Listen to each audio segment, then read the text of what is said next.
Hello everybody, and welcome to Let's Play The Legend of Grimrock. I think I'm starting this episode at the exact same place as I started the last one. Yay for progress. But we have made progress, of course. We've opened one of the things for here. We can swap this as well, actually. In case you were all wondering why I was so keen to just have this floor be 2 episodes, it's because I'm coming up on my 1000th video. And I don't know what to do for it. Somebody did suggest to me, oh hey, maybe you should like go back through all your old videos, like all 1,000 of them, and find like your favourite moments. But I'm happy to put the effort in for that. But I don't know, it doesn't seem like it's something I'd really want to do. Like I don't think people would really want to watch it. It'd just be me dying in really horrific locations in Guild Wars 1. But the impact of them wouldn't make any sense in like some kind of a montage. So I don't know. I don't know what to do for the 1000th. I want to get the lore series out for the 1000th too, but I'm not sure. Tell me if you've got any ideas, guys. Anyway, we've been locked in. What's going on? So there's a pressure pad here,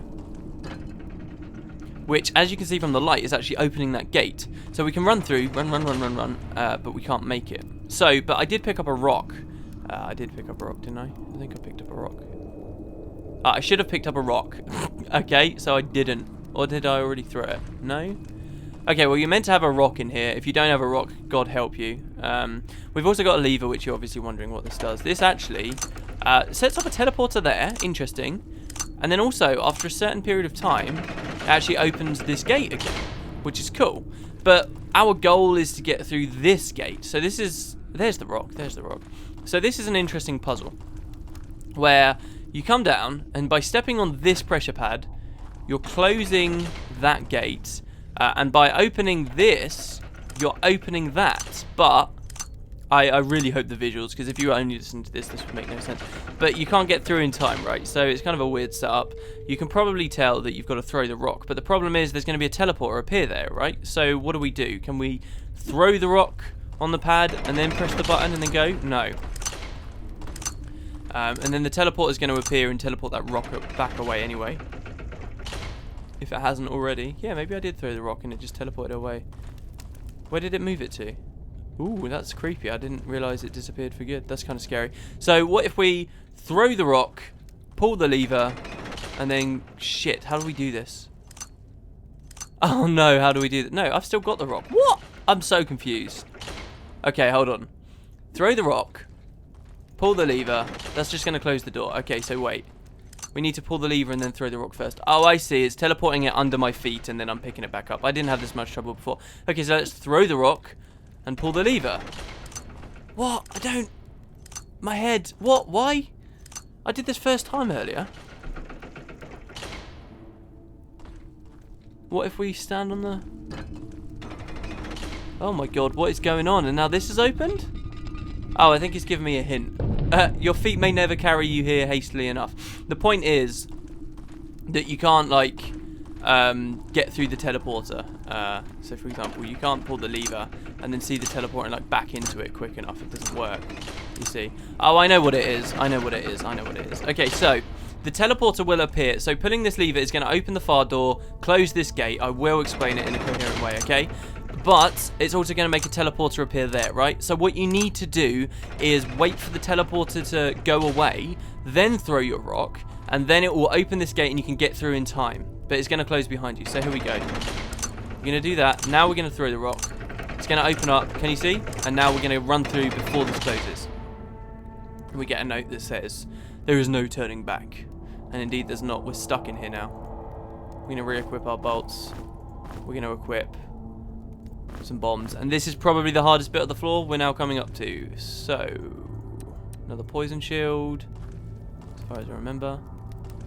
Okay, and last time I did this I just found the exit straight away. Basically we're going to be in like a mazy type area, and as we progress through it, can you see there's some more ring stuff as well? Ring gauntlets, they might be better. No, I've already got ring gauntlets, so we can do it this way. Basically, what we're going to be doing is, as we progress through, there's going to be enemies coming out of walls all over the place. And you have to be very careful not to get cornered by them. So finish off the little guys as quickly as you can. I love how quickly you end up killing these guys. Yeah, you can open this. This is actually the way out, as far as I remember. You got the key here, the second key, and another dragon. So, this is not the best time. We'll come back into this room in a second, okay? We'll come back in a second. So, what we need to do now is be very careful. and try to keep our bearings. If you want to do this really safely, try and keep your bearings about where you came from, and try your best to always have a gate to come back to. So like for this room, we can always backpedal into here and we'll be safe. That's where we came from. Okay, right. So just try and remember that. As you can see, I'm doing a stellar job of. Let's progress a bit further in.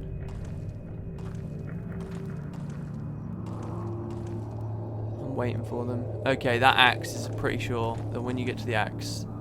Oh, I hate this. Where are they? Where are they? Oh, I can hear it opening. I can hear doors opening. Can you hear that? There we go. There's one. There's one. Just nuke him out as quick as you can. And then run past him. Oh, oh, there's someone behind him. Another shield, please.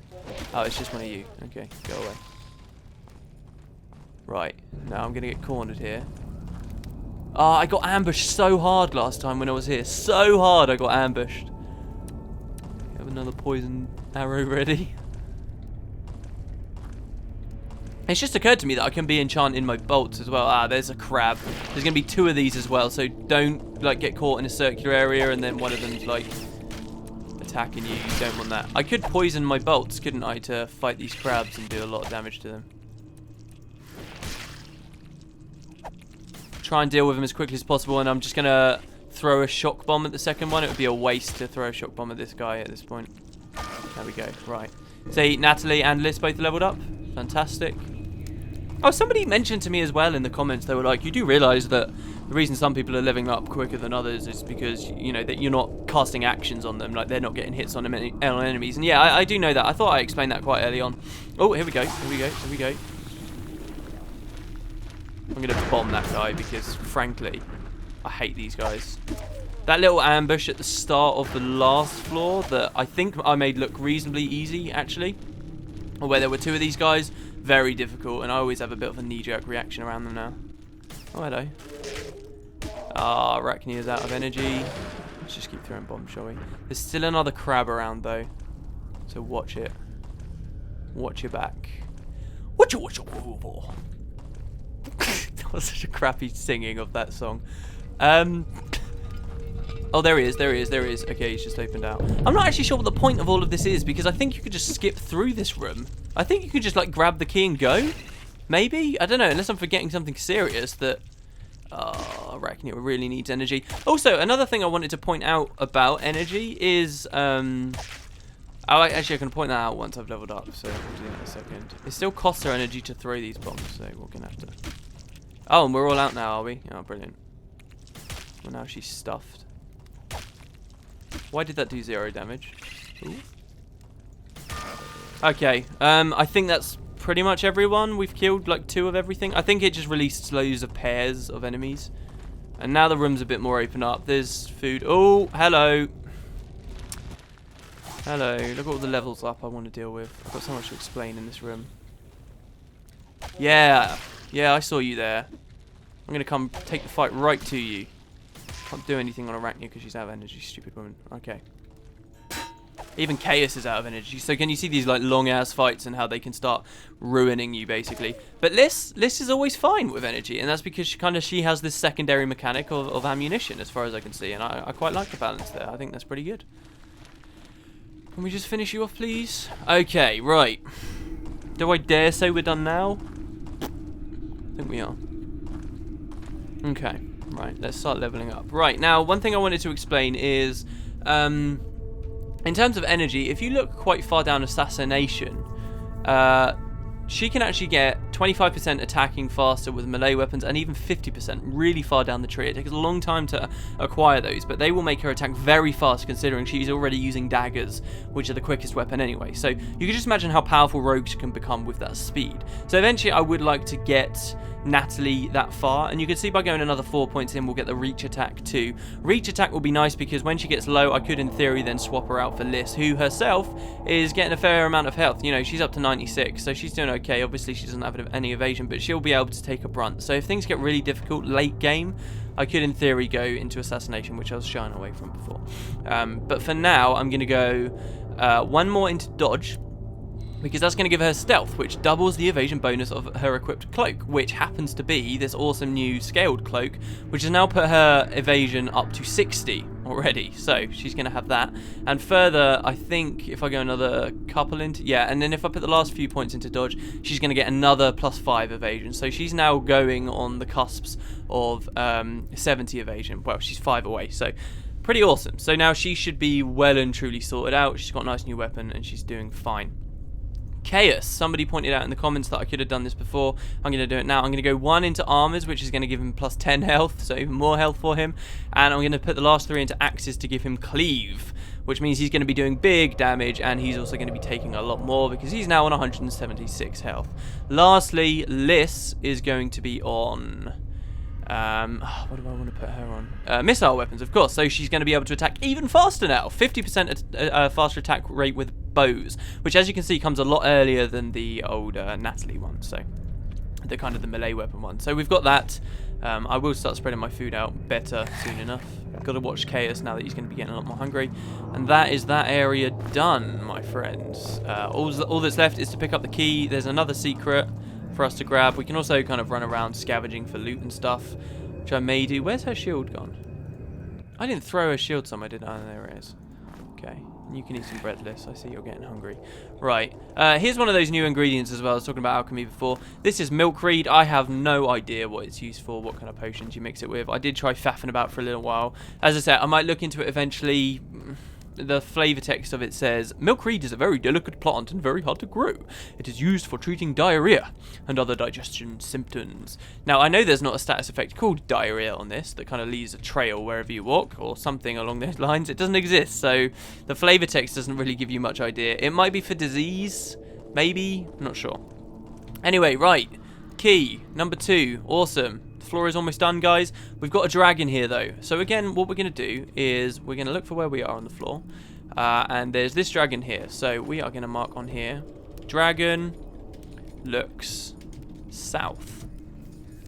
And this is going to help us with the iron door, which I'll get to in a second. So I'm going to replace that torch. I don't know how many times I've replaced that specific one, but there we go.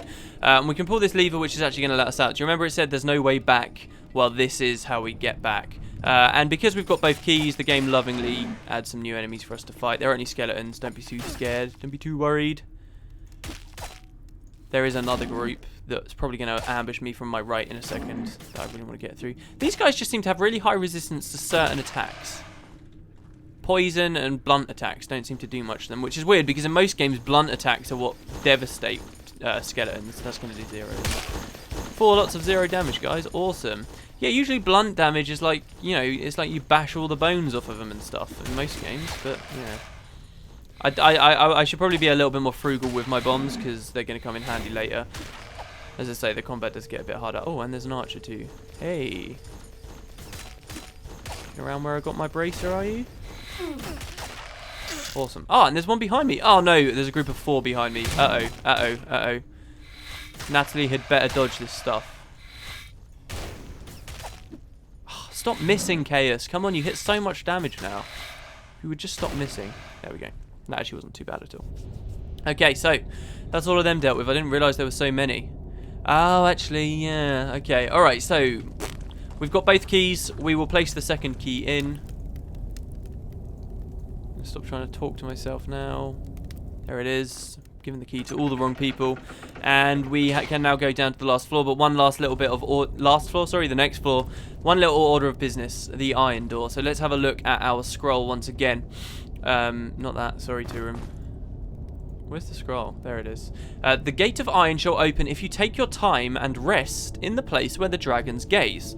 So we've got 2 dragons, both looking in different directions. You can kind of map it out and see where they intersect. So this dragon's looking south, and this dragon is looking west. So if we draw a line to the west to about here, seems alright, yeah? And then if we look at this dragon that looks south, we can draw it down to here. So this square here, where the dragons gaze. And all we got to do is walk there, which funnily enough is just 1 step to the right and 6 steps north if you're doing this along with me. And now just wait here. You don't actually have to rest. I would rather not rest. Last time I was doing this, one of those skeletons that we just killed had somehow found his way into this labyrinth, and I was just stood about barely paying any attention, like looking at my phone, and then all of a sudden I looked, and all three of my characters were dead. Liz was the only one that was left alive, and I suddenly like realised I'd been getting shot from the side for ages. I ran out to the save crystal, which was back down here, which I should probably get to autosave the game. I have actually made it this far on the LP, only surviving on those autosaves, which I think is quite cool. And the gate's still not open, which is kind of lame. Now, the hint says to rest. I know that there's no enemy, so we can rest. The hint says to rest. You don't actually have to. You just kind of have to stand at like face forward for like, I think it's 30 seconds or something. I'm not sure if you can manipulate the time by like hammering the space key or attacking the wall or something to force turns to go by. I've got no idea. But if you just wait a little while on the rest screen, if you wish. Let's have another look. You will see that the door's open. Oh! I had one hand on my face there. I wasn't even like on the mouse. Oh my god. And the game is so mouse driven that made me screw myself. Okay. Where did you come from? Where did you come from? They just kind of get let loose. Oh, okay. The door's open. Did he come out of the iron door itself maybe? I don't know. Alright, and what we get here is a lurker vest. We had lurker boots from a long time ago. Lurker vest is the same kind of thing. A vest made from a material that seems to blend into surrounding shadows. Plus 5 evasion. So there you go, 70 evasion for Natalie Baradin. She's gained a lot of evasion on this floor. Very nice. I don't think I want to put that lurker vest. Yes, I do. And now we can put the lurker vest over on Arachnia, who builds for evasion anyway. And she's on a measly 19. But, you know, every little helps. And that's about it, guys. That's the iron door. That's everything on this floor cleared. We can have one long look at the map. Somebody was asking me to do this, have like a longer look at the map. Again, this stuff was where we dropped down to from previous floors, so you don't have to worry about that little bit that's there. That's the entire floor mapped out. What else did I want to mention? I did have like a list of things I wanted to say. I can go through that, I suppose. First of all, the puzzle on the previous floor, well, 2 floors ago now, being trial and error. Yeah, you guys were probably right. It probably wasn't trial and error. There was a way to figure it out, but it always seems so ridiculous to me to even try and bother looking through the mists that I thought, well, screw it, I'll just kind of do it through trial and error, which was annoying, but it gets you through. And the other one as well was... Actually, no, that's fine. That's fine. I'll leave it there. Anyway, oh, no. I didn't mean to tread on that. I didn't mean to tread on that. Oh no, what have I done? Okay, well, I'm going to end that there, guys. Thank you very much for watching. I will see you on the 6th floor. There we go. This is what I do after recording usually. I'll see you on the 6th floor, guys. We're about to get ambushed. Oh no, what have I done?